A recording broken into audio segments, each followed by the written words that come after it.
El mundo quiere invertir en Argentina, tuitea Javier Milei a las 19:01 y ofrece un código para comprar una nueva criptomoneda. Se llama Libra y fue creada hace 23 minutos. Miles de personas invierten. El valor se dispara. De repente, la moneda se desploma, casi a cero.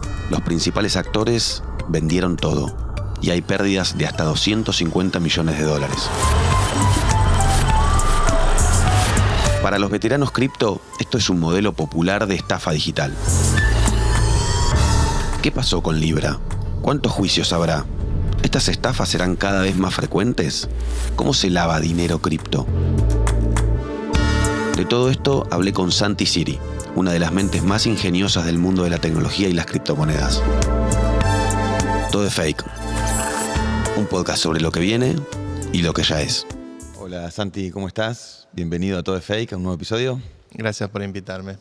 No, por favor, hoy nada, es un tema súper candente que este año seguramente dio y dará mucho que hablar, que es el tema del Libra Gate o el escándalo de las criptomonedas que involucró al presidente.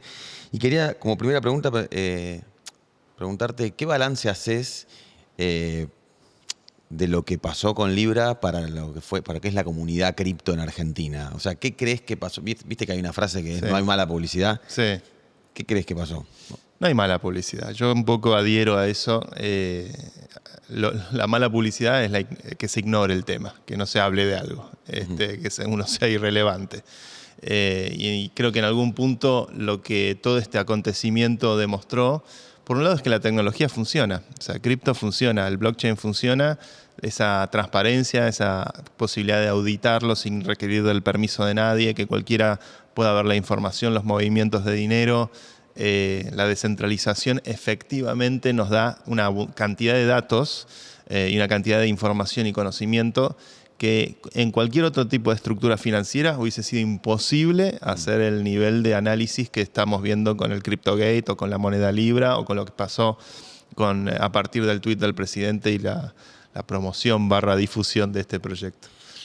Creo que eso que destacás me parece que es lo que más llamó la atención, ¿no? Esta idea de la verificabilidad de todas las transacciones. Increíble que casi que la misma noche o el otro día de ese 14 de febrero, 15 de febrero, se empezaban a mostrar las transacciones y cómo se movía la plata, ¿no? Creo que eso era como, bueno, este es el mundo en el que estamos ahora.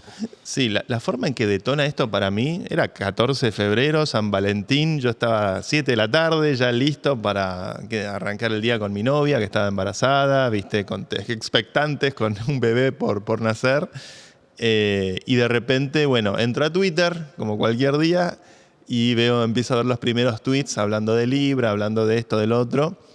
Y me acuerdo que alguien tuiteó las primeras movidas, a la media hora más o menos, las primeras movidas así de rug pull, de alfombrazo, de alguien que se estaba llevando 4, 5, 6 millones de dólares en media hora, en una hora prácticamente.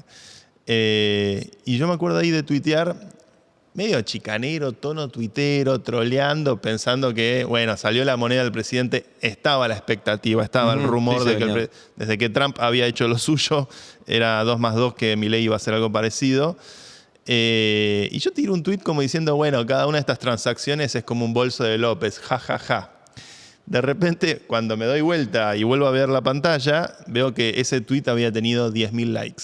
Dije, aquí esto no es normal. Claro. O sea, no es normal. Con suerte yo festejo si un tuit mío llega a los 100 likes, que sería un buen número para mí. 10.000 likes es totalmente otra escala. Dije, ¿qué está pasando con esto? Y a partir de ahí se empezó a agitar una especie de bola de nieve que se agrandó muy rápido. En esa noche empezó a sonar mi teléfono, medios, políticos, de todo el espectro ideológico, locales, internacionales. Todo en esa noche, que estuve hasta las 2, 3 de la mañana, más o menos tratando de digerir la información y tratando de aportar datos, de aportar, che, esto está pasando, esto está ocurriendo, está armado de esta manera, qué significa, qué implicaciones puede llegar a tener. Y bueno, y después en los días siguientes fue como una seguidilla de un raid mediático, de reuniones de todo tipo, que repercutieron en muchas entrevistas, en ir al Congreso a testificar. y en tratar de aportar claridad. Lo que me di cuenta con los días es que hay muy poca gente en nuestra sociedad que pueda entender sobre tecnología, sobre cripto, que es una tecnología particularmente compleja por lo sofisticada que es tanto en lo financiero como en lo tecnológico, y que al mismo tiempo tuviera experiencia explicando en los medios. Eso es supongo que a muchos productores les di en el centro. Claro, es que la figura del divulgador cripto Claro. no existe. Claro, Sí. y ahí fue una cuestión de tratar de estar a la altura de las circunstancias y tratar de traer claridad al respecto de esto con los datos que disponemos. Y ahora que aportás esto, algo digo, que también es como, no sé cómo lo ves vos, pero es un mundo en el que hay mucha zaraza. O sea, Mucha zaraza. Y vos te metés en YouTube y es como muy difícil poder detectar quién te está queriendo vender algo, quién no, quién tiene Sí. data, quién repite lo que lee en ChatGPT. Es como...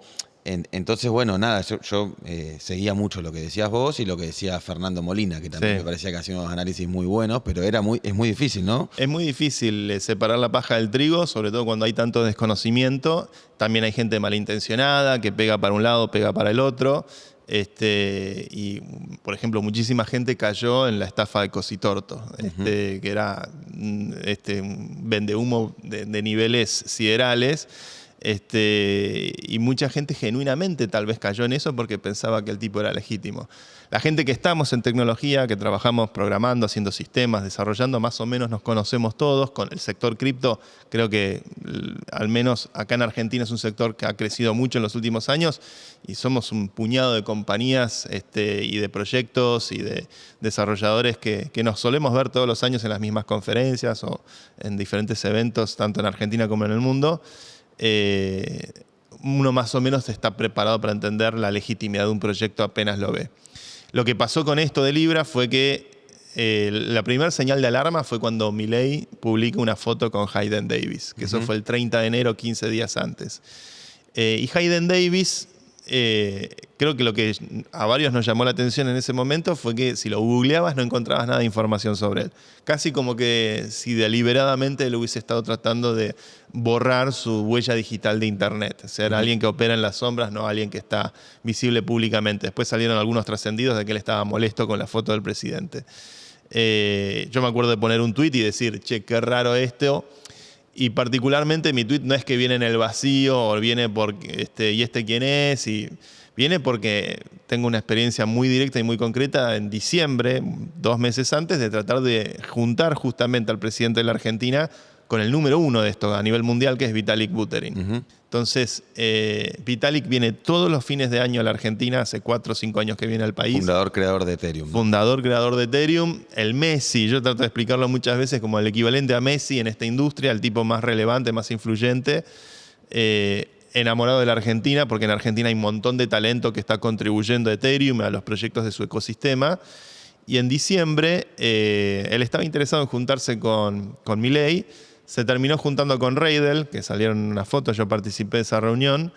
Pero bueno, muchos nos mirábamos y nos rascábamos la cabeza diciendo, ¿cómo puede ser que el presidente de la Argentina tenga la oportunidad de conocer a este semejante genio, que es como juntarse con Einstein para varios de nosotros, y que lo deseche, que lo descarte, y que no escuche a la industria? Porque no fui solamente yo el que trató de rosquear la reunión. También hubieron varios colegas con llegada muy directa, que fueron sistemáticamente cerrados la puerta en la cara para reunir a Vitalik con Milei.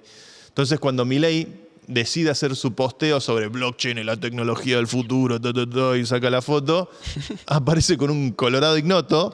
Es como, che, ¿qué onda? ¿Qué está pasando acá? Claro. ¿Qué pasó? Y ahí creo que un poco lo que la industria le marca al presidente es la falta de profesionalismo y la falta de estar a la altura de las circunstancias en cuanto a su condición de presidente de los argentinos, de escuchar a los sectores.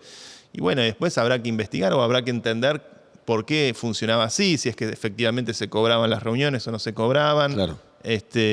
Cuál es la relación que hubo con el presidente y la gente que lo rodeaba en esta materia a lo largo de los últimos años, porque después con varias de las personas que estaban involucradas en este proyecto, resulta que son las mismas personas que hace 3, 4 años hicieron otras promociones, yo creo que son promociones en algún punto bastante fuera de duda, con el presidente. Entonces, ahí la frustración de advertir sobre Hayden Davis. Total. Y creo que lo interesante que tuvo el caso, o que tiene el caso, es que toca intereses internacionales y de Estados Unidos. Entonces aparecieron, esto de buscar referencias para informarse, medios especializados, serios, digamos, Sí. que también, además, digamos, de la crónica que hizo el New York Times, The Guardian, demás, como unos Bubble Maps o, Sí. bueno, como cierta... Oficila, Claro. Coindesk. A mí me llamaron varios periodistas a preguntarme directamente, che, Coindesk, ¿es una fuente seria o no es? Porque desconocen. Claro, no, sí. Periodista de medios masivos argentino, no tiene por qué estar especializado en la materia. Y la verdad es que, bueno, en ese sentido también uno trata de más o menos, sí, esto es más o menos legítimo, esto es medio zaraza. Porque uno ya tiene el ojo entrenado y tiene la experiencia acumulada de haber vivido la industria. Claro, y ahí te voy a hacer consulta por 8 o 10 términos que nacieron en esos días, o nacieron, se visibilizaron, se masificaron Muy bueno. para la gran parte. Bueno, una es más fácil, wallet. Billetera, la wallet cripto, ¿no? Billetera cripto, donde estas monedas se compran y se venden. Phantom es la que se suele usar para los proyectos de Solana, que es la que se usó en el caso del Libra Coin. Una que ya la usaste, pero Rug Pull. Rug Pull, el alfombrazo, me parece una buena traducción, que es una metáfora, ¿no? De tirar de la alfombra, que tiene que ver con una estafa, una modalidad de estafa, que es mucha gente compra una moneda, entran un montón de inversores incautos a comprar esa moneda una vez que se promociona y se promueve, y una vez que entraron suficientes inversores que subieron el precio para arriba, los que compraron originalmente salen a vender. Esa estrategia es la que efectivamente el modus operandi, algunos dicen Ponzi, bueno, Ponzi se le dice a todo, ¿no? Hoy en día es una palabra muy popularizada, pero técnicamente podríamos decir que este es un tipo de estafa que se llama rug pull. Y viene relacionada con otra palabra que es la del insider. La de insider trading, claro, el que tiene información privilegiada, conocimiento que el resto del mercado no tiene. Por ende, con ese conocimiento se beneficia y puede operar una estafa de esta naturaleza. Ok. Después, meme coin. Las meme coins son estas monedas que consisten en sus fundamentals o su sustento teórico no es más que un meme. La moneda de Trump, por ejemplo, era una meme coin y no pretende ser nada más que una meme coin. No es que hay un proyecto de financiamiento o de impactar en la economía real o de comprar activos o de invertir en propiedades. Son memes que se tradean. Generalmente esto se popularizó mucho en Solana porque es un blockchain, una cadena de bloques, una red que permite transacciones con bajas comisiones. Entonces puedes comprar y vender mucho sin que te impacte financieramente. Entonces los especuladores de este tipo de economía migraron mucho a Solana para comprar y vender memes que no tienen ningún tipo de pretensión de impactar en la economía real. Pero sí tienen valor. Tienen valor de oferta y demanda. Y es pura especulación. Es gente que tradea cómo se dibuja la curva y especula con el dibujo de la curva. ¿Es algo así como en un momento los NFT de arte? Los NFTs, de mínima, al menos lo que tenían es que representaban, era un token no fungible que funcionaba como una credencial o un certificado de propiedad sobre un activo digital, o también se puede usar para activos en el mundo real si tienen una contraparte legal. Pero, por ejemplo, un objeto de un videojuego lo puedes representar como NFT y al menos tenés, lo que hace el NFT es que es un certificado de que vos sos dueño de ese objeto en ese videojuego. Claro. Y el NFT lo que te da es la portabilidad en el blockchain para poder venderlo y comprarlo con otros usuarios que están interesados en tener ese objeto en ese juego, o esa obra de arte, o ese símbolo de estatus que puede ser como un CryptoPunk, que era una colección de NFTs que se usaban para fotos de perfil y había nada más que 100, entonces cotizaban un montón.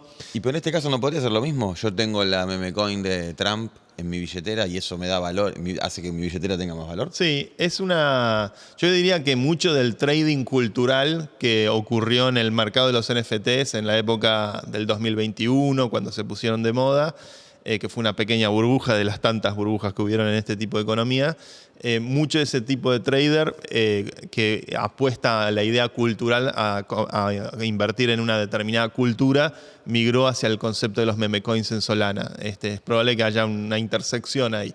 Ahora, la meme coin es un token fungible, es una moneda, como lo dice la palabra, meme coin. Es algo que tenés una emisión determinada, una cantidad de tokens intercambiables entre sí, por lo cual no es estrictamente un NFT a nivel técnico. Son sutilezas de implementación, pero sí hay una comunión de la cultura de traders, que son gente que está buscando entender ese mix entre el valor de algo cultural con su representación económica o financiera. Ok. Similar Celebrity Coin. Sí. Celebrity Coins es lo que se pusieron de modas con las meme coins, porque toda meme coin, para tener algo de trascendencia, si yo lanzo una meme coin, pasa sin pena ni gloria. Para tener algo de trascendencia, generalmente tiene que haber influencers, ¿no? Gente que pone un mensaje en las redes que llega a millones de personas o que llega a muchísima gente, y ese mensaje populariza ese activo. Entonces, el año pasado me acuerdo una celebrity instantánea de internet, Hailey Welch, una norteamericana, que hizo un comentario gracioso en una entrevista, Hawk Tuah, y sacó su moneda Hawk Tuah, y también tuvo un rug pull, y después tuvo unas demandas por haber hecho esa maniobra. Ella y el equipo de ella. No seguí muy de cerca el caso, pero es muy parecido a lo que pasó con Milei. Milei vendría a ser la celebrity en este caso, donde obviamente si no está el tweet del presidente, no tenés el movimiento económico que viene con ese nivel de influencia. Entonces se les dice Celebrity Coins. Ok. Ya quedan pocas. Snipping. El snipping. Eso es la especialidad de Hayden Davis. Hayden Davis, es como dentro de la estrategia del rug pull, la estrategia de comprar y después darse vuelta y vender. Es un poco la acción... Ser un sniper. Sí, viene de francotirador y es como la acción precisa. Lo que apuntan a estos equipos de traders es idealmente comprar en el momento cero, probablemente con información privilegiada, son todos pichones de Wall Street estos, y hacer el sniping cuando está en el pico de precio. Idealmente venden cuando llega a un pico determinado y venden al precio máximo. Si no llegan a vender en el precio máximo, porque quiere decir que venden y después sigue subiendo, para ellos eso es un fracaso. Entonces es muy quirúrgico el tema de, como dijo Hayden Davis en uno de los chats que se filtraron, extracción máxima de valor. A eso es lo que apuntan y eso es lo único que les importa. Ok. Ahora vuelvo con un par de palabras, pero lo que acabas de decir me hace acordar a un tema que es cuando me voy a meter al momento menos 10 de lo que pasó esa noche del 14 de febrero, que es el momento en el que se crea el token, que todavía no tiene valor, y hay estas personas que estás diciendo con información privilegiada que hacen 87 transacciones por $13 millones a 74 billeteras. Uh-huh. En ese momento, esos $13 millones, ¿qué compran si hay algo que no tiene valor? A las 18:51, como hizo Fer Molina, que lo citaste recién, que hizo un trabajo impecable analizando toda la actividad en el blockchain, a las 18:51 se crea lo que se llama el pool de liquidez, donde se permite dentro del blockchain poner este dinero, estos tokens creados, estos 1.000 millones de tokens, de los cuales un 50% está logueado en una dirección que no los toca, otro 20% en otra dirección y otro 10% en otra dirección, y después hay un 30% que entra en circulación. ¿Y eso por qué se hace, perdón? Que se deja una... Yo presumo que tal vez habría que ver a nombre de quién están esos tokens. Es raro, en estos proyectos de meme coins se hace eso, se hizo en el proyecto de Trump. Uno presumiría, por ejemplo, en el proyecto de Trump que están a nombre de Trump o de Eric Trump, el hijo de Trump que estuvo involucrado con esto. Habría que ver cómo es el caso en la implementación argentina. Está mal, o sea, yo salgo a vender algo. Este 50% está bloqueado, donde se permitía ir desbloqueando cada mes unos 20 millones de tokens hasta que en el proceso de 2 años se terminan de desbloquear todos. Eso se llama vesting. Es como que yo te doy toda esta cantidad de tokens, pero vos los puedes mover a medida que avanza en el tiempo. Mientras están bloqueados son monedas que están en un blister, digamos. Sí, ¿no? O sea, no intocables, salieron, están en un blister. no. Son intocables. La razón de eso es justamente para que no aparezca una ballena que de repente te dampea todos los tokens y te desploma el precio. Entonces, en un proceso de inversión, por ejemplo, vos le das a los inversores una cantidad, o a los emprendedores de una empresa. Esto es muy común entre emprendedores. Yo estoy armando una empresa, un inversor me da dinero, pero yo no puedo darme vuelta y vender mis acciones.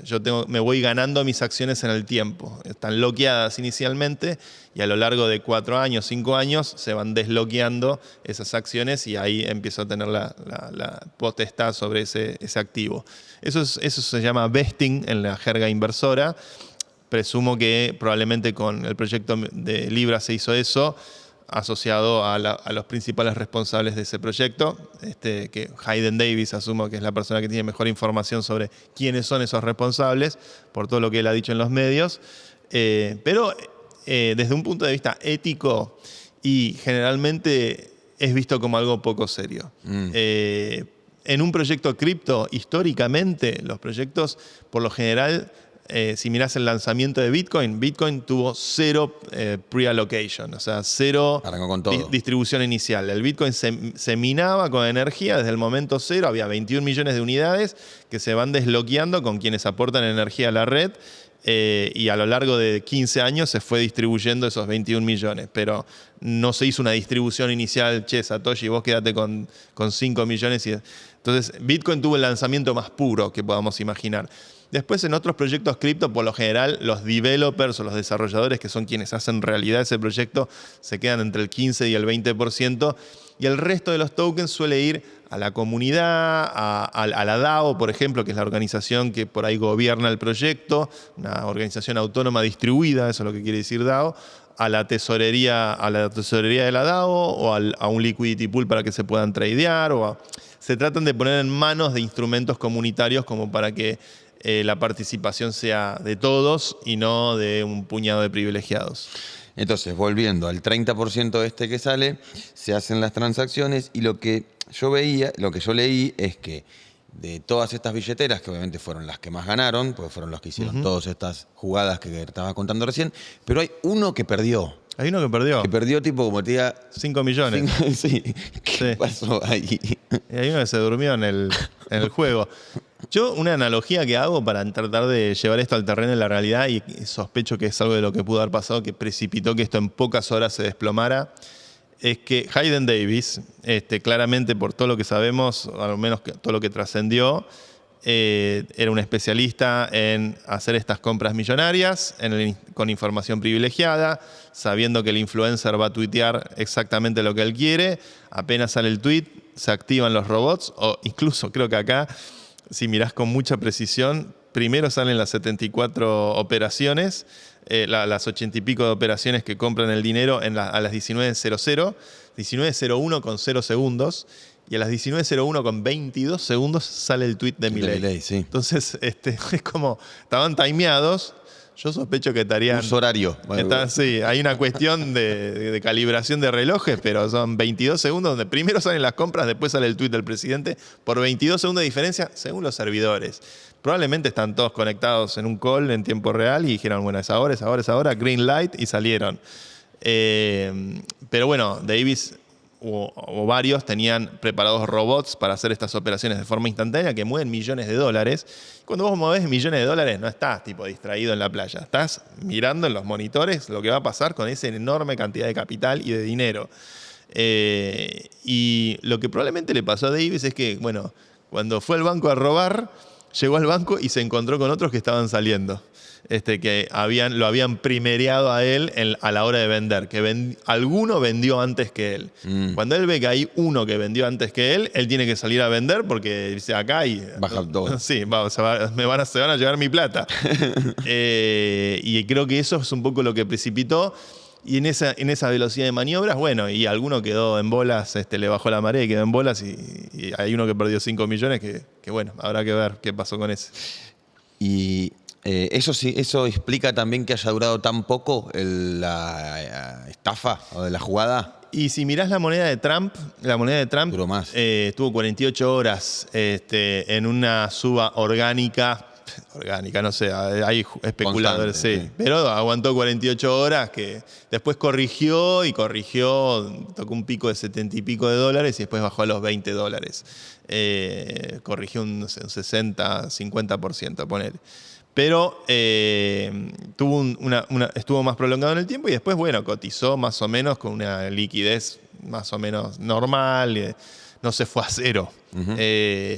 Acá todo esto pasó en un lapso de 3-4 horas. Fue como subió muy rápido y de repente se desplomó y después, pum, fue a cero.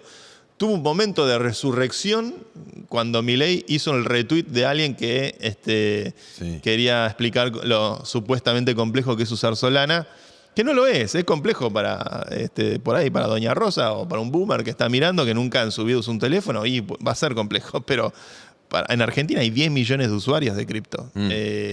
Somos un país donde la mitad de la población tiene menos de 40 años, muy, muy joven en general, y los pibes saben usar Solana, Phantom, o sea, no son extranjeros a esto. Por ahí Canal 13 y Radio Mitre viven en una nebulosa que por ahí todavía creen que es el siglo XX. Pero la comunicación digital está al pie. Los jóvenes argentinos saben, y especialmente los votantes de Milei. Y puede ser que se haya cortado por el segundo tuit de él, o cuando borra ahí como que se ensucia. Bueno, ahí él tiene un par de torpezas. Primero está el tuit, que generó la ola económica que vino con esto. Después él pinea el tuit. Empiezan a circular los rumores de que esto es hackeo, que era una forma de exculparlo, porque se veía el quilombo. También. Y él pinea el tuit, que es algo que nunca hace Milei. Y es como que se ve que en ese trajín de la casa... Fijarlo. Sí, para lo fija en su perfil. Fue como una forma de decir no es hackeo. Creo que uno conociendo el personaje, se imagina que es un personaje terco en su modus operandi. Uno se ve que probablemente él quiso decir no, esto es de verdad, y está. Eso habrá pasado a la hora o las 2 horas. Y después termina bajando el tuit y haciendo un pedido de disculpas. En esa noche pasó de todo. Yo te puedo decir que incluso me llamaron del gobierno. Pero la verdad es que... ¿Para ver qué hacer o para...? Si vos estuvieras en nuestro lugar, ¿qué harías? Déjame que le pregunte a ChatGPT. Pero bueno, creo que en algún punto, evidentemente el presidente terminó por entender que lo que estaba sucediendo era algo malo, no algo bueno. Y hoy estamos en una situación donde ahí están los famosos $100 millones de ganancia que hizo Hayden Davis, que él luego al día siguiente en una entrevista sale a decir, ¿de quién es esa plata? Él dice que es de Argentina. Bueno, ¿qué quiere decir que es de Argentina? Es del Estado argentino, es del presidente, es de los socios del presidente. No queda del todo claro eso. Ahora vuelvo a eso de los 100 millones, pero me quedó una. Bueno, Liquidity Pool ya la dijiste, el pool de liquidación cuando aparece, justamente cuando se abre el token o cuando se inicia el token.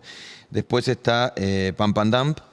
Pump and Dump, también otra forma de llamar a este tipo de esquemas donde se pampea el precio y luego se dampea. O sea, pampear es inflarlo.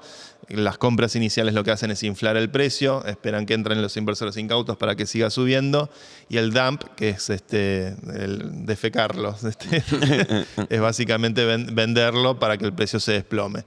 Es otra forma tal vez de decir rug pull en este tipo de esquemas. Ok, y después ahora una que está mezclada está orientada con esto de los 100 millones de dólares, que es algo que lo hablábamos recién, que yo te decía que cuando hay un robo a un banco o no sé, hemos cubierto o hemos visto cómo se cubren esos robos más físicos, si se quiere, siempre, o lo vemos en películas, en series, siempre uno ve cómo se cava el pozo, cómo se lleva no sé dónde, y cómo vemos a escapar a los tipos con 2 barcos llenos de billete. Pero la pregunta que siempre es, y lo más divertido para mí es, después, ¿cómo entra esa plata de vuelta al mercado?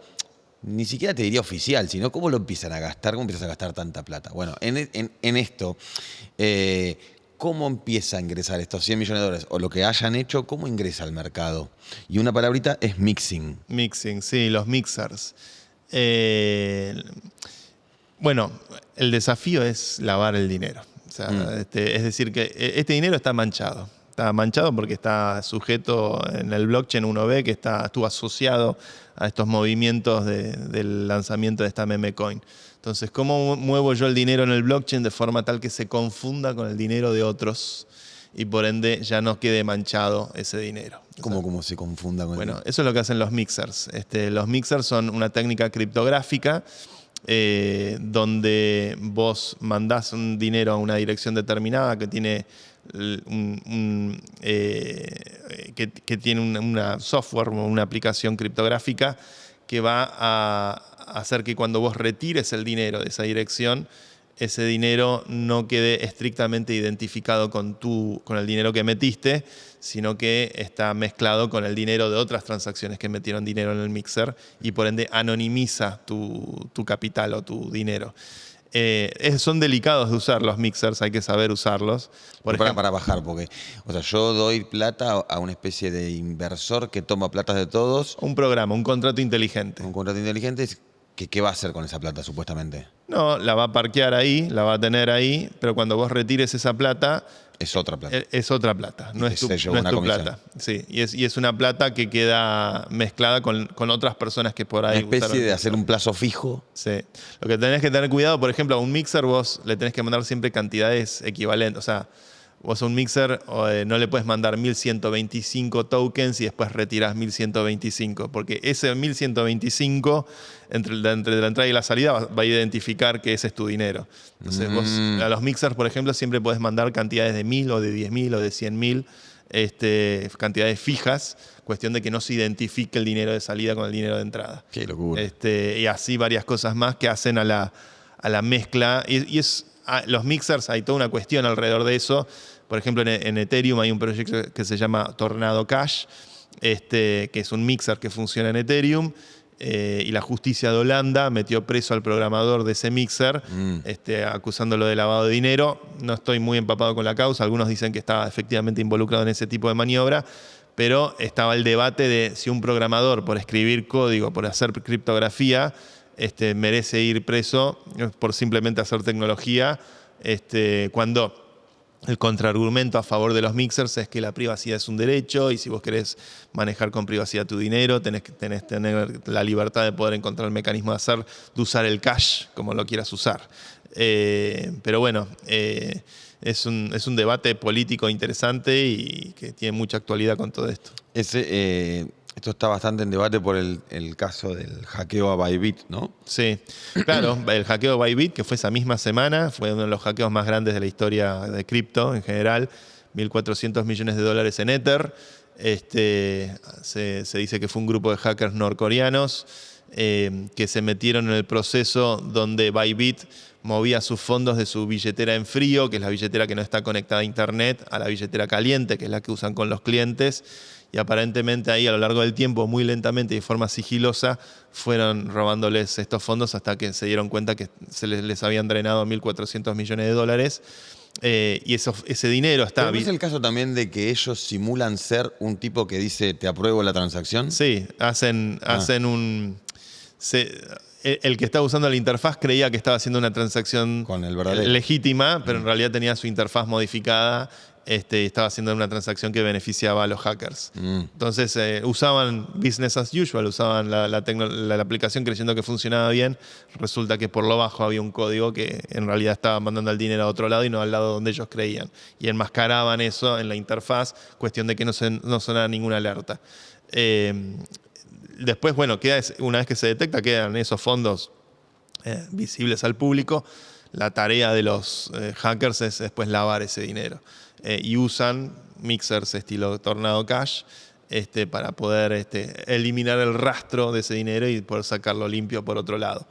En el caso de Libra, hubo una de las direcciones que movió 4 o 5 millones de dólares, que era la única dirección que creo no estaba asociada a una multisig, a una dirección de múltiples firmantes.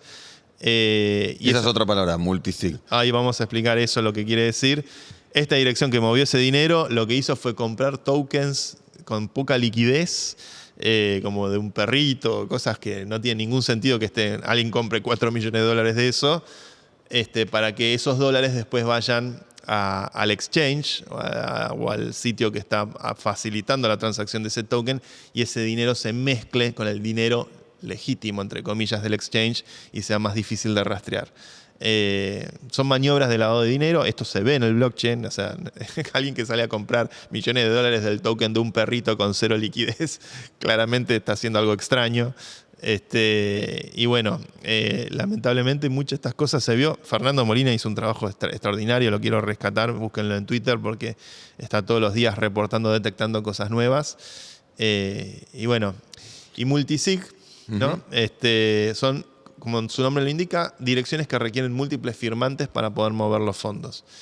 Los 100 millones de dólares de Hayden Davis, una parte importante, están en 3 multisigs, que son estas direcciones que requieren 2 firmas de al menos 3 direcciones aprobadas para firmar. Entonces, en todas ellas hay 3 direcciones que pueden firmar para mover los fondos. Con 2 de esas 3 que firmen, se mueven los fondos. Son direcciones de múltiples firmantes que hace que una sola persona por sí sola no pueda mover los fondos. Y esa plata hoy está hace un mes que no se mueve, ¿no? Hace un mes que no se mueve. Están etiquetadas las multisigs, tienen etiquetas. Las etiquetas las pudo haber puesto cualquiera, no necesariamente lo que dice la etiqueta tiene que ser. Pero las 3 multisigs dicen Milei. Una dice Milei, otra dice Vlad Milei. Hayden Davis tiene un socio, Vlad Poniewski, algo así, un apellido polaco. Entonces podemos pensar Vlad Milei tendrá que ver con este socio de Hayden Davis. No lo sé. ¿Esa etiqueta se pone una vez y no se puede modificar? Quedaron en el blockchain, no se pueden modificar. Y después hay una tercera que dice Milei, Cata todo en mayúscula. Con Fer Molina especulamos que puede ser Crypto Allocation to Argentina. Cata, no sabemos lo que quiere decir la verdad, pero bueno. Las 3 están etiquetadas de esa manera. ¿Qué significa eso? ¿Por qué se etiquetaron así? Eventualmente es una cuestión que la justicia deberá resolver e investigar. ¿Y qué otra maniobra hay para lavar o legalizar ese...? Afortunadamente no soy tan experto en lavado de dinero Okay. como debiera, pero en teoría, en líneas generales, al menos en cripto, el mixing, la connivencia con un exchange o con... Porque borrar lo que está en la blockchain no se puede.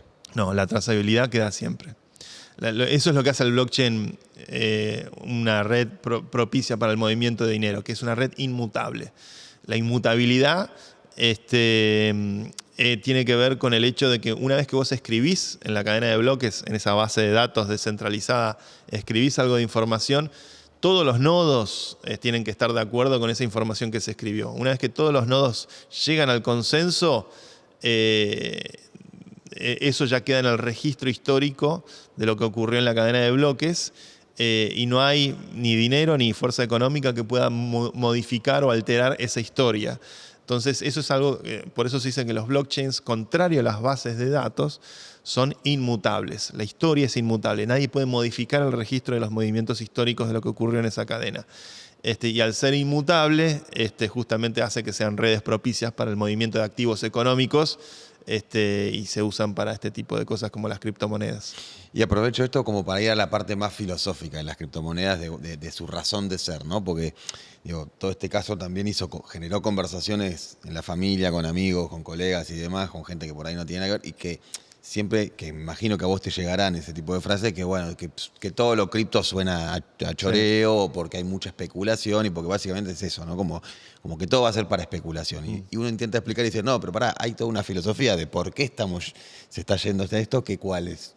No, hay una filosofía, creo que si miramos la historia de Bitcoin, por ejemplo, que es el proyecto que generó toda esta industria y esta forma de pensar económicamente, Bitcoin nace en la coyuntura del 2008, la crisis de las hipotecas en los Estados Unidos, donde hubo un gran fraude financiero, donde los bancos vendieron hipotecas que no tenían ningún tipo de sustento, se desplomaron, generaron un derrumbe, una crisis económica muy importante, y los gobiernos salieron a rescatar a los bancos y eso generó mucha indignación, el movimiento de Occupy en Estados Unidos.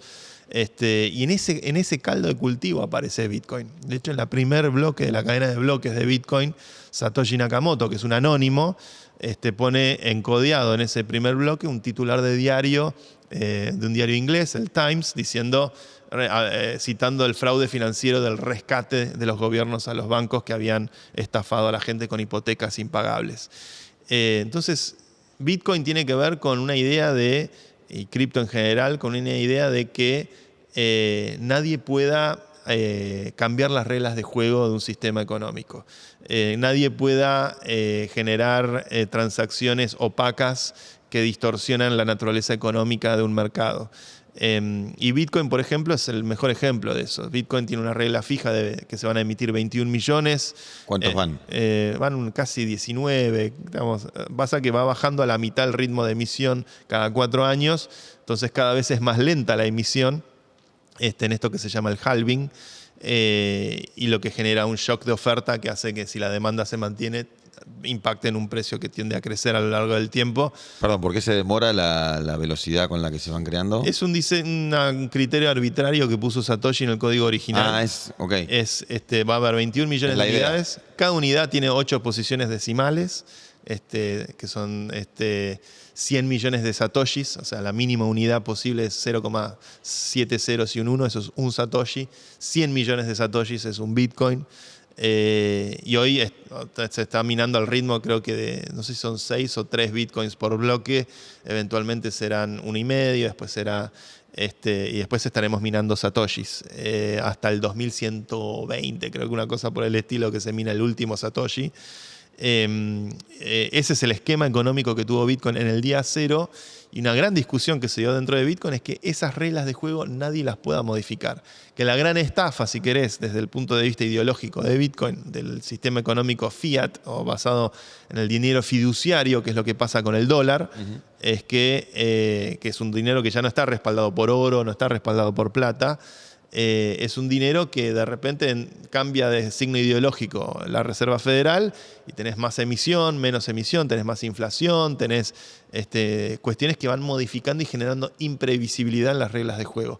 Lo que trata de hacer cripto es dar previsibilidad, descentralización para que nadie pueda censurar transacciones y vos tengas la libertad de poder mover tu dinero sin que nadie te pueda confiscar ese dinero. Lo cual le da a las personas soberanía sobre su capital económico.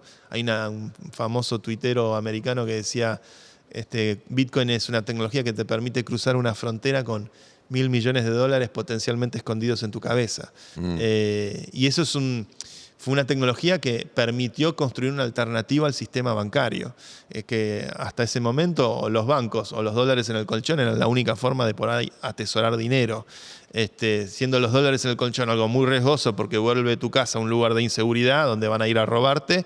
Y en Argentina también, los que vivimos el 2001, nos acordamos muy bien que los bancos, de repente, el dinero que estaba en el banco valía 4 veces menos de un día para el otro y desapareció. Creo que en Argentina tenemos instintos muy altos con este tipo de cosas y Bitcoin fue una respuesta a todo eso, a ese tipo de defraudación. Nace en el contexto de Occupy Wall Street, se populariza en Nueva York, en Argentina se populariza muy rápido entre los círculos de programadores y hackers y generó una industria muy importante. El año pasado se movieron 93.000 millones de dólares en transacciones cripto en la Argentina. Eso es casi un sexto del Producto Bruto de nuestro país. Tremendo. ¿Y qué balance se hace del caso de El Salvador, que adoptó Bitcoin como moneda oficial? Sí. Que ahora el FMI le pide que desarme eso. Milei, igual que Maduro, les cabe la misma a los dos. Maduro hizo una criptomoneda que se llama Petro hace muchos años, que fracasó porque supuestamente estaba respaldada en barriles de petróleo, pero anda a confiar en la palabra del gobierno de Venezuela sobre los barriles de petróleo. Y Milei con Libra, 2 fracasos espectaculares. Bukele hizo lo que había que hacer, que es no tratar de hacer una criptomoneda para conveniencia personal, sino agarrar la criptomoneda que tiene mayor respaldo, mayor seriedad, mayores garantías de protección a sus reglas de juego y adaptarse a esa criptomoneda, que es el caso de Bitcoin. Y que es lo que muchos le pedimos al gobierno argentino. Yo le pedí a Kicillof en el 2014 que pusiera el 1% de las reservas en Bitcoin. No en la moneda Argencoin, inventemos. en Bitcoin. ¿Por qué Bitcoin? Y porque es una moneda que se puede minar con energía, entonces puedes usar recursos estratégicos para poder obtenerla. Es una moneda cuyas reglas de juego están totalmente fijadas con una barrera termodinámica de energía, que son todos los mineros que al participar del esquema de minado también están robusteciendo la seguridad de la red. Entonces por eso se les premia a los mineros por aportar energía y cómputo que protege a la red. Y la verdad es que El Salvador supo entender que Bitcoin era el vehículo para poder generar una reserva estratégica. Hicieron una reserva donde El Salvador compró Bitcoin alrededor de los $30.000 de cotización. Bitcoin hoy está en 80 y pico, $90.000, llegó a los $109.000 hace poquito, por lo cual está a la luz de los hechos que fue una apuesta audaz la del Salvador. Creo que el Fondo del Salvador tiene casi 5.000 bitcoins que valen por $600 millones. Toda esa información es pública y se puede ver, y las billeteras son públicas, se pueden auditar. Bukele cada tanto tuitea. El FMI le puso presión a El Salvador para decirle que el Bitcoin no sea moneda de curso legal en un país dolarizado, entonces que no se use para transacciones en los lugares comunes, pero no fueron en contra de la reserva de Bitcoins, que es un poco lo que, la verdad es que el FMI debería tomar nota, que ahora Estados Unidos está haciendo una reserva de Bitcoin, que Trump la anunció como la reserva cripto, abrió el juego a otras monedas. Yo creo que lo más ético sería hacerla solamente con Bitcoin, por el hecho de que Bitcoin tiene mucha credibilidad de neutralidad. Porque nadie puede modificar las reglas de juego de Bitcoin. Claro, pero en el país no se está usando. Porque hay una que creo que es Coin Beach o algo así, hay un lugar. Bueno, ya está la Chivo Wallet, hay infraestructura que se construye alrededor de... Pero el Estado no promueve el uso diario, sino que lo usa para reservas. Hoy, en el caso de El Salvador, es solo para reservas. Promovió el uso para que puedas comprar y vender y que no pague impuestos el Bitcoin, eso lo promovió, pero por presiones del Fondo Monetario Internacional cedieron con el tema del uso cotidiano, mantienen la cuestión de la reserva. Estados Unidos va a hacer una reserva cripto. Argentina creo que tranquilamente podría plantearse hacer una reserva donde... Incluso, ahora quedó medio como tocado, ¿no? El tema. Lamentablemente el presidente prefirió juntarse con gente que pagara las reuniones más que con gente que fuera idónea, aparentemente. Pero Argentina podría minar Bitcoin con el gas de venteo de Vaca Muerta, que es un metano que se desperdicia en el proceso del fracking. Vaca Muerta ya nos está generando divisas. El año pasado generó $5.000 millones. Argentina tuvo superávit energético por primera vez en mucho tiempo. Bueno, con ese desperdicio de metano que se va a la atmósfera, se podría usar eso para minar Bitcoin casi sin costo y generar reservas en Bitcoin usando la energía o usando la capacidad nuclear que tenemos incluso. Eso es lo interesante de Bitcoin, que está como en algún punto respaldado por una capacidad energética bastante importante, y hace que si pensamos estratégicamente ni siquiera tengamos que rifar reservas, dado que el país tiene un problema muy grave con las reservas y con el Fondo Monetario Internacional, dicho sea de paso. Ya estamos cerrando. Quiero hacerte algunas preguntas porque vos fundaste tu propia moneda, tu propia criptomoneda. Quería preguntarte por la experiencia UBI, que bueno, nada, empezó con mucho entusiasmo, después se cayó, y me cuentes un poco. El UBI fue espectacular. Obviamente, cada tanto hay haters que si yo le pego al gobierno por Libra, por simplemente tratar de mostrar información, la reacción natural del hater es pensar que son todos de la misma condición. El UBI fue un proyecto de ingreso básico universal, que lo que aspiraba a hacer el proyecto era encontrar un mecanismo sin intermediarios, como funciona todo en el ámbito cripto de la descentralización, que le permitiera a cualquier persona en cualquier lugar del mundo acceder a un token que tuviera cierto valor económico. Y fue un proyecto altamente experimental donde se ensayaron varias tecnologías. Se hizo una tecnología que se llama Proof of Humanity, que es una prueba de humanidad para poder determinar de forma criptográfica que sos genuinamente un ser humano, que no sos un robot y que no tenés una identidad ya creada en el registro de humanos validados. Y eso fue un protocolo desarrollado por Kleros, que es una compañía muy buena dedicada a este tipo de sistemas. ¿Eso es lo del Iris, no? No, eso vino después. Eso es lo de WorldCoin, que vino después. Que te diría, WorldCoin en algún punto toma la antorcha de lo que se generó con Proof of Humanity. Pero bueno, con eso validábamos seres humanos. lo que pasó fue que mucha gente puso a sus abuelos, muchos estudiantes. Tuvimos usuarios, hay una usuaria, me acuerdo, que era una chica, una paciente oncológica que usaba el Proof of Humanity y el UBI para poder pagarse sus remedios. Entonces, una vez que vos te verificabas como ser humano, se te empezaba a acreditar segundo a segundo fracciones de esta moneda, el UBI, UBI por Universal Basic Income. Y bueno, con diferentes mecanismos, hicimos un mecanismo de lo que se llama liquidity farming para incentivar que la gente aportara al pool de liquidez para poder permitir que el token tuviera cierto volumen económico para poder comprar y vender. Tuvo durante, diría, los primeros 18 meses casi $500,000 diariamente de volumen de liquidez para poder tradear el token. El token rindió un promedio también en ese primer año y medio inicial, un promedio de $200 al mes a un universo de 20.000 personas. En un momento Vitalik Buterin, el creador de Ethereum, entró y compró todos los UBIs que había en circulación y los quemó, los mandó a una dirección que los hizo inaccesibles para todos. Eso generó que mucha gente se despertara de repente un día con $500, con $1.000, con $100. ¿Con cuántas unidades salió?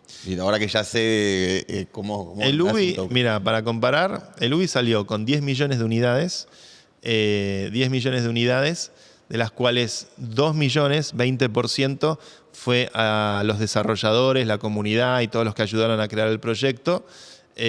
Yo me quedé con 100.000 nada más, es el 1%.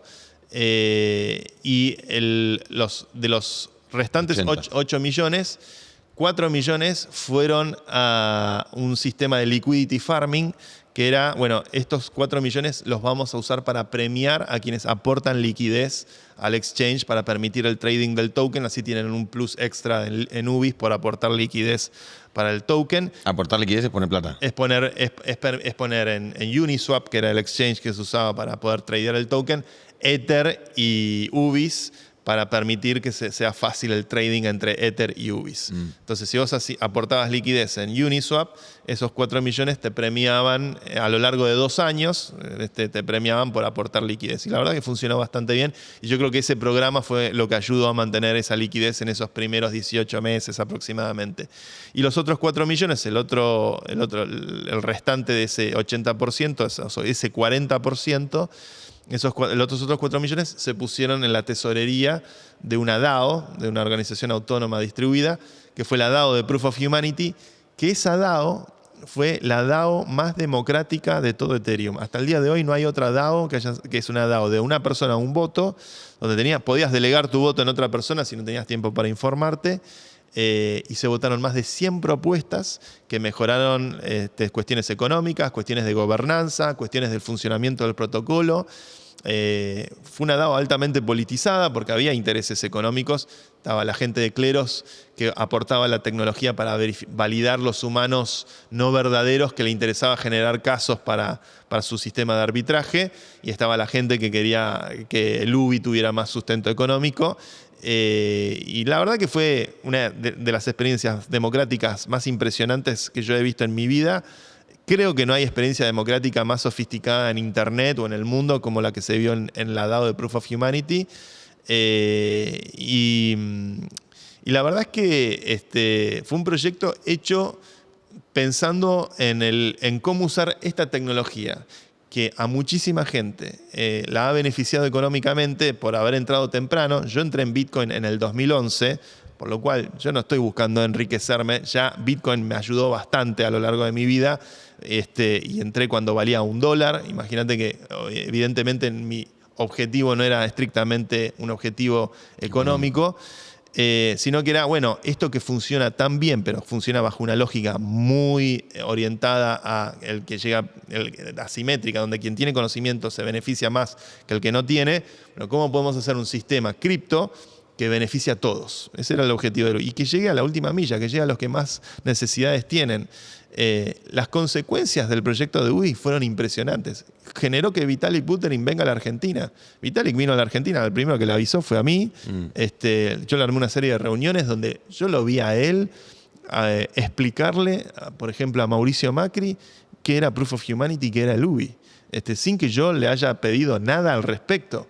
Y él decía que lo que le gustaba de un proyecto como el UBI, Proof of Humanity, era que era un proyecto que estaba pensando en la base en la cuestión social de la inclusión, que era un proyecto de inclusión, no que era un proyecto, como muchas veces se ve en Silicon Valley, que tenés unos problemas de desigualdad tremendos si caminás por San Francisco, esto dicho por Vitalik, que generalmente empieza a construirse tecnología para hacer mejor tecnología y se olvida del aspecto social. Entonces él veía y ve, creo que si lo escuchás hablar al día de hoy, sigue rescatando las virtudes de ese proyecto, que este era un proyecto que apuntaba a la inclusión social. Y lo increíble del UBI es que llegó un montón de gente en la Argentina, llegó un montón de gente, por ejemplo, en el sudeste asiático, teníamos usuarios en Cuba. Yo me hice muy amigo del doctor Lorente, el doctor Lorente 97 era el nickname. Ángel Lorente, un dentista cubano, que me dice, chico, yo uso el UBI para toda mi familia, $200 al mes, tú sabes lo que es. Acá estuvimos comiendo los últimos 6 meses gracias al UBI. Yo en mi vida me imaginé, y esto habla de las virtudes de resistencia a la censura que tiene cripto, del hecho de que puedes llegar a cualquiera sin tener que pedirle, mostrame tu credencial, mostrame quién sos. Puedes llegar con las virtudes de este tipo de redes, puedes llegar hasta lugares más inesperados. ¿Qué pasó? Lo que pasó fue que después el mercado corrigió. El UBI, pensá que fue lanzado cuando Bitcoin tocó $60.000. Y después vino un desplome. Bitcoin llegó creo que a 15.000. Cuando vino el desplome, muchos de los tenedores de UBI o de cualquier token, te diría que si mirás prácticamente todos los tokens, el 98% de los tokens, sacando los que están en el top 20, se desplomaron así. Y el UBI era un proyecto que no estaba diseñado para tener las resistencias en un mercado en baja. Fue un primer experimento, fue una primera aproximación a la idea de ingreso básico universal. Intentamos algunas cosas que ayudaran a rescatarlo. Por ejemplo, hicimos unas bóvedas donde si vos ponías Ether en esas bóvedas, ese Ether se prestaba al mercado y generaba una tasa de interés por prestarlo al mercado del 5%. Plazo fijo. Como una especie de plazo fijo. Entonces se prestaba ese Ether con lo que se generaba en la tasa de interés, con ese 5% de ganancia, automáticamente las bóvedas estas compraban el UBI y lo quemaban, como quitaban de circulación. Estas bóvedas llegaron a tener $1,5 millones, especialmente cuando entró Vitalik, se llenó todo de actividad económica. Pero bueno, los instrumentos estaban, los incentivos se trataron de impulsar, no fue suficiente. Fue un experimento muy de avanzada que dejó muchísimas lecciones. Y después vino WorldCoin, por ejemplo, que WorldCoin con un enfoque totalmente distinto a la prueba de humanidad, que escanea el iris con una tecnología propietaria, que recibió sus críticas también, con una emisión donde solamente el 1% del circulante se mueve, el otro 99% no se mueve. Entonces hay bastante facilidad para manipular el precio de la moneda. Y hoy WorldCoin llega a 4 millones de argentinos, por ejemplo. Argentina es el país más popular donde se usa WorldCoin. WorldCoin son los que a la salida de los boliches te escanean el iris. O sea que eso se popularizó ahí. Se popularizó de forma tremenda. Porque esta es una sociedad que... Lo que pasa es que ahí es pago único, ¿o no? ¿O es... Te pagan como un bono, creo que cada tantos meses o cada quincena. Las reglas no están fijadas a fuego, por lo que tengo entendido. Yo nunca me escaneé el iris, pero conozco muy bien el proyecto, conozco a los fundadores del proyecto, he hablado con ellos varias veces. Y creo que el UBI fue como un primer experimento. WorldCoin es por ahí el contemporáneo. El día de mañana vendrán otros. A medida que avance la inteligencia artificial, a medida que se replanteen muchas cuestiones respecto a cómo funciona la economía digital y cómo eso impacta en la vida laboral de las personas, ideas de ingreso básico universal que permitan hacer que eventualmente el día de mañana, en lugar de que nosotros trabajemos para los robots, que los robots trabajen para nosotros, me parece que hay algo de interesante en esas ideas. Internet tiene la capacidad de poder atacar el problema de la pobreza extrema. A mí lo que me parecía asombroso con UBI es que alguien en Connecticut o alguien en Sierra Leona o alguien en La Matanza ganaba lo mismo. Por la coordinación que se permite a través de estas redes que trascienden las fronteras. eventualmente el día de mañana Internet debería poder ofrecer las garantías de generar un ingreso básico universal a la humanidad. OpenAI factura por año $12.000 millones de facturación, de revenue. La empresa vale $350.000 millones. Va camino a ser una empresa al nivel de Apple y demás. ¿Cuánta gente se queda desempleada por el avance de OpenAI? Los abogados, los médicos, los creativos. Prácticamente no hay industria que no se vea atravesada por eso. WorldCoin, de hecho, es un proyecto invertido por Sam Altman, el fundador de OpenAI. Yo a Sam Altman lo conocí en 2015. 2015, él era presidente de Y Combinator, fueron inversores míos. Sam en esa época ya estaba con la idea del ingreso básico universal y con la idea de hacer un laboratorio de inteligencia artificial, que después devino en OpenAI. Así que yo un poco los vi nacer a estos proyectos. Yo hice las implementaciones o participé en el ecosistema de Ethereum haciendo estas primeras implementaciones que obviamente altamente experimentales, muy prototípicas, muy innovadoras. Pero bueno, la verdad es que me encuentro cuando camino por la calle infinidad de gente que me agradece y me... Yo tengo varios amigos que me han dicho, yo me compré una cámara por el UBI, o yo pude hacer esto por el UBI, o me compré los elementos, mis cuadernos de estudio. Hay un chico que me acuerdo me dijo que se compró los materiales para poder construir su casa. Me encontré con historias impresionantes que me convencieron en algún punto que la audacia de pensar en estos términos tecnológicamente vale la pena. Y Argentina, particularmente la forma de capitalismo tecnológico nacional que tenemos nosotros los argentinos, me parece que hace que tengamos más propensión a pensar soluciones tecnológicas de impacto social, más que pensar estrictamente o solamente en formas más extractivas de valor, como se suele hacer tal vez en el norte. Muchas gracias, Santiago, por participar de Todo es Fake. Un placer, gracias por invitarme y por dejarme contar un poco de todo esto.